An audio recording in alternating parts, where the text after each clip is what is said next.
Brought to you by Coors Light. Choose chill. Celebrate responsibly. Gary and Trey back with you on SportsCenter, and Paolo Banchero secured the big bag, baby. His agent told our Shams Charania that it's a max deal worth $239 M's over 5 years that'll keep him in Orlando. A little nuance to it, though, as it has a player option in 2030-31 for the former Rookie of the Year, something that hasn't been done for a rookie since Luka and Trey got it in 21. Pacers confirming Monday that Tyrese Halliburton will miss the entirety of next season. It was a conclusion we saw coming, but Pacers president Kevin Pritchard doubled down on it yesterday. Matter of fact, don't even think about the possibility he plays next year. He said in part, don't get any hopes up that he's going to play. Pritchard said the surgery did go well and he expects Hallie back better than ever. Shift over to the Cats that were hooping yesterday. Summer League continued for Ace Bailey, the number 5 overall pick of the Jazz, taking on the Grizzlies. Let's get it started in the second quarter. Jazz down 12. Isaiah Collier finding Bailey in the corner. Oh, okay. Knock that down. Okay. Jazz trailed by 3. A couple possessions later, Collier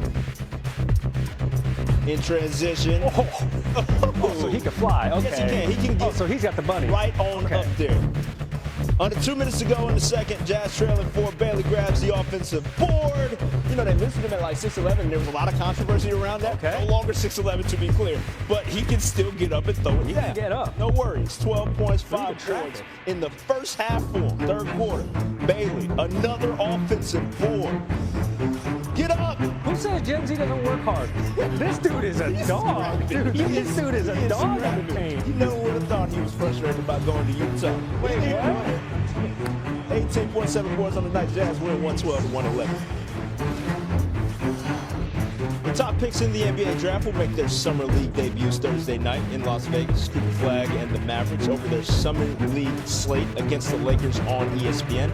The number 2 pick, Dylan Harper, will make his Spurs debut against the Sixers right after. Speaking of debuts, Performance for Ace Bailey on Monday, who dropped 18 points in his second Summer League game with the Jazz. Utah rallied from down 17 to beat the Grizzlies 112-111, their most points scored ever in a Summer League game. 2023 first-round pick Bryce Sensabaugh dropped a career-high 37 points in the win. Now, Gigi Jackson had a team-high 27 points for the Grizzlies, but needed one more to force overtime as his buzzer-beating bucket was ruled a 2 instead of a 3. Now, both teams back in action on Tuesday. Now, in the earlier game, Phillies VJ Edgecombe was a late scratch against the Thunder with a thumb contusion. Judah Mintz stepped up in his absence, leading all scorers with 21 points. Teammate Jalen Hood-Schifino dropped 17 of his own, but it wasn't enough as the Thunder rolled to the 89-78 win. A second-year player A.J. Mitchell led the team with 16 points. The Sixers are hopeful Edgecombe will be good to go for Tuesday's game against Memphis. For more, welcoming in Adam Finkelstein, 24/7 Sports Director of Scouting. Adam, what a finish between the Jazz and the Grizzlies. It appeared as if Gigi Jackson had sent the game to overtime with a buzzer-beating 3, but it was ruled a 2 after review. That stood. So what did you make of how this one ended? Well, first of all, it was a thrilling Summer League game, but the conspiracy theory in me, the game's being played in Utah. So, yeah, they couldn't find that extra camera angle, but in all seriousness, what a great game. NBA players, multiple NBA players on the floor for both teams. Really just as entertaining of a Summer League game as you're going to find. Ace Bailey played great. You had Bryce Sensabaugh playing great. Numerous guys putting up 20-plus points for Memphis. So terrific game with a fitting ending. Now, you mentioned Ace Bailey. We'll dive into that in a second. But how about the performance from 2023 first-round pick Bryce Sensabaugh out of Ohio State? He scores a game-high 37 points, including the game-sealing steal on defense. He's a guy who averaged a shade of 10 points a game last season. So what were your takeaways from his performance on Monday night? You just said it right there. This guy was a first-round draft pick, not last year, but 2 years ago. He played 70 games this year, and he was a double-figure scorer. Now, no one is doubting his offense, although having a Utah Summer League record in the books now will certainly be something that'll be fun for him. But he shot over 50% on corner threes last year, so he's got supreme gravity as a floor spacer. And what he's showing in this Summer League is that he can be a tough shot maker as well. It'll give you some secondary creation. But ultimately, for Bryce Sensabaugh, it's going to to come down to defense, being able to establish exactly what position he can guard and how switchable he is. That is going to be the crux of his future NBA career. Now, as for Ace Bailey, he had a modest Summer League debut, scoring just 8 points on 3 of 13 shooting on Saturday.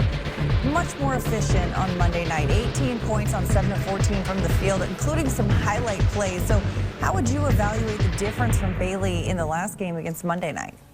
He looked much more comfortable tonight, and I think there's a couple reasons for that. Number one, he got on the offensive glass, and between that and a lob from Isaiah Collier, he got himself some easy points. So when you're an athlete like he is and you can rattle that rim a few times, all of a sudden it feels a lot bigger when you're pulling up from 3. And once he got going, you saw that special shot making that he's known for. He made tough step backs off 1 foot. He made contested threes. And the other thing I think that is really starting to be obvious is just how much of a weapon he's going to be in the playbook. You can already see Utah, their coaching staff, running him off of different types of actions, not just for threes, but for mid-range pull-ups, even tight curls all the way to the rim to weaponize that athleticism. So I think what you're seeing is a little bit of the vision about how special this guy can be long-term.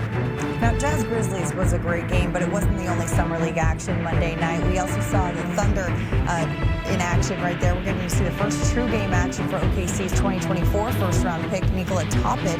Now, he missed all of last season with a torn ACL. Topic scored 11 points, had 5 assists on Monday. Adam, you were high on this pick back in 2024 at the time. What have you seen from him so far in Utah Summer League? Well, this was a reminder about the highs and lows of Summer League, because in the first half, Topic looked tremendous. And in the second half, it was a vastly different story. And that's somewhat to be expected because he hasn't played basketball in a year. But let's remember, this guy was being billed as a potential top 5 pick at one point in last year's draft cycle. He tore his ACL, and suddenly that stock dipped a little bit because we knew he wasn't going to get on the floor. Now, OKC is a team who, even though they were in the late lottery, knew they didn't need an immediate return on that investment for what ended up being obvious reasons when they won the championship. Topic is a jumbo creator with a terrific feel for the game, and we saw that tonight. But in the second half, you saw some of the concerns, the shooting, the defensive foot speed. So those are going to be the highs and lows that he's going to have to negotiate. And obviously in OKC, where they have just so many weapons, he's going to be able to run his own race. I think that template, if you will, is also going to be important because they took somebody this year, Thomas Sorber, who's also got to get healthy. He's not in the Summer League roster yet. So because of their depth, they can make long-term investments that very few NBA teams, especially ones picking in the top half of the draft, can afford to do. Well, hey, Summer League, a great time to work through all those highs and lows. Adam Finkelstein, thanks so much for the insight. Now here's a look at the odds to win Rookie of the Year. Cooper Flagg, the heavy favorite, the #1 overall pick at -180. He's followed by Trey Johnson at +950. Ace Bailey coming in at 10-1.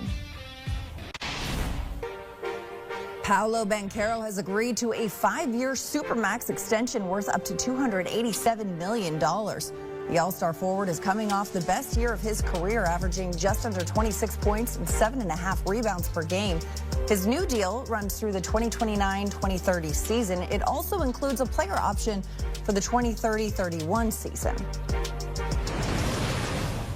For more, I'm joined by CBS Sports NBA analysts John Gonzalez and Sam Quinn. Sam, we'll start with you here. When you hear over $57 million per season for Paolo Banchero, what's your reaction? I think it's fine, right? He's truly a superstar. Now, I don't know that the numbers have borne that out because Orlando's spacing has been such a mess over basically not just his career, but ever since Dwight Howard left, they haven't had even an average offense, right? They've never had any shooting. I think getting Desmond Bane in there is going to make his life a lot easier. And statistically, he's going to have the profile of a player